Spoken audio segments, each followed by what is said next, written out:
आनंद मोहन की रिहाई पर खुलकर बोले बिहार के पूर्व मुख्यमंत्री जीतन राम मांझी। आनंद मोहन के बारे में जीतन राम मांझी ने बोला कि आनंद मोहन जी अपराधी नहीं हैं और साथ ही उन्होंने ये कहा कि उन्हें फंसा दिया गया है। जब लखीसराय पहुंचे थे गरीब जगाओ यात्रा के तहत मुख्यमंत्री पूर्व में जो बिहार के हैं जीतन राम मांझी जी, तो उन्होंने साफ साफ शब्दों में आनंद मोहन के बारे में कहा और उसके बाद उनका 2024 का क्या प्लान है उसके बारे में भी क्या कुछ कहा जीतन राम मांझी जी ने, वो सुनिए इस वीडियो में।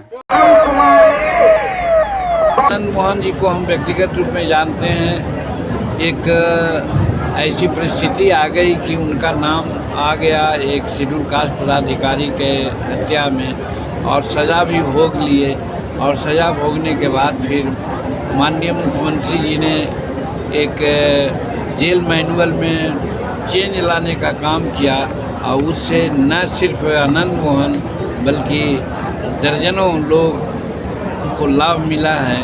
तो ये एक कानून की बात है। माननीय नीतीश कुमार जी ने इसको सोचा है। व्यक्तिगत रूप में मैं मानता हूँ कि आनंद मोहन भी बताया गया। हमारे वक्ता एक बोल रहे थे, वही बात बोल रहे हैं जिस बात को लेकर के हम लोग चलते हैं कि गरीब लोग जिसके लिए हम लोग स्टैंड करते हैं। हिंदुस्तानी अवाम मोर्चा सेकुलर का एक नारा है कि दुनिया के गरीबों एक हो और सबका इरादा नेक हो। और हम लोग यही जानते हैं कि दुनिया में दो ही जाति है, एक गरीबों की है और एक अमीरों की है। लेकिन अमीर अमीर होते जा रहा है और गरीब का नाम लेकर के सारी योजनाएं आती है, उसको लाभ नहीं मिलता है। बिचौलिया लोग उसको इधर उधर कर देते हैं। तो हम लोग गांव-गांव जा कर के उनसे मिलते हैं, उनकी समस्याओं को लेते हैं और संकलित करके माननीय मुख्यमंत्री जी के समक्ष पेश करते हैं, सरकार में पेश करते हैं ताकि उनकी समस्याओं का निदान हो। और इसमें बड़ी सफलता मिल रही है और कुछ जनरल समस्याएं भी सामने आ जाती है। इसके बारे में हम अपने वक्तव्यों में भी बोलते हैं कि जनरल समस्या है उसको दूर किया जाना चाहिए और इसीलिए हम लोग गरीब संपर्क यात्रा निकालने का काम किया है। पहला चरण हम लोगों का मगध प्रमंडल में समाप्त हुआ है। अब दूसरा चरण ये मुंगेर प्रमंडल में शुरू हुआ है। आज तीसरा दिन मुंगेर प्रमंडल का है और हम लोग 28 तक के इसको समाप्त करेंगे और इसी तरह से समस्त बिहार के हर प्रमंडलों में हम लोग जाएंगे और सारी समस्याओं के बारे में माननीय मुख्यमंत्री जी और सरकार को बताएंगे और साथ साथ सभी समस्याओं का फरिश्त हम लोगों के पास रहेगा। और नवंबर 2023 में गांधी मैदान में हम लोग जुटेंगे और उस समय सबसे पूछेंगे कि तुम्हारी समस्याओं का क्या हुआ, और उस समय अगर नहीं हुआ होगा तो माननीय मुख्यमंत्री पर और दबाव डालेंगे ताकि उन लोगों का समस्या का समाधान हो। तो इसलिए जो समाधान यात्रा नीतीश कुमार ने निकाला है उसका ये दूसरा रूप है, सप्लीमेंट है। यही है, सरकार के विपक्ष नहीं सरकार के पक्ष में है और सरकार को माने एक तरह से सप्लीमेंट करना है जिससे समस्याओं का समाधान हो।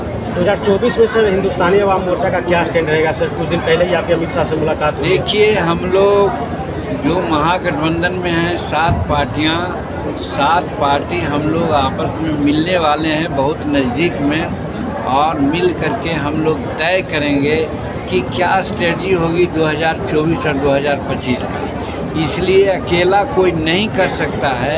7 पार्टी के लोग जब डिसीजन लेंगे बैठ करके तो फिर आप लोगों के सामने आ जाएगा कि हम लोग क्या चाहते हैं।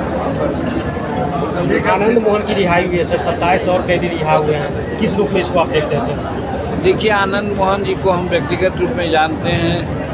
एक ऐसी परिस्थिति आ गई कि उनका नाम आ गया एक शेड्यूल कास्ट पदाधिकारी के हत्या में और सज़ा भी भोग लिए और सज़ा भोगने के बाद फिर माननीय मुख्यमंत्री जी ने एक जेल मैनुअल में चेंज लाने का काम किया और उससे न सिर्फ आनंद मोहन बल्कि दर्जनों लोग को लाभ मिला है।